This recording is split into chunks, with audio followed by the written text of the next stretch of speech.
How to connect the Audix condenser microphone to Vodcaster One for your recordings.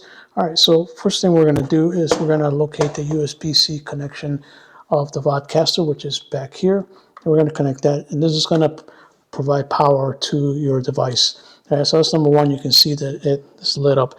The next thing we want to do is connect our microphone.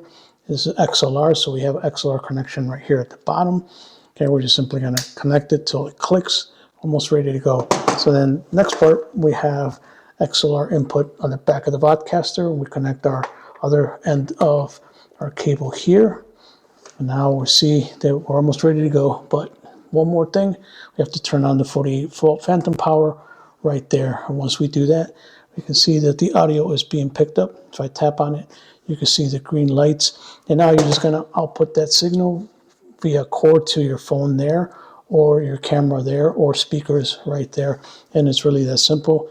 You can monitor yourself too on the headphones out right here as well, and then just change the levels however you need.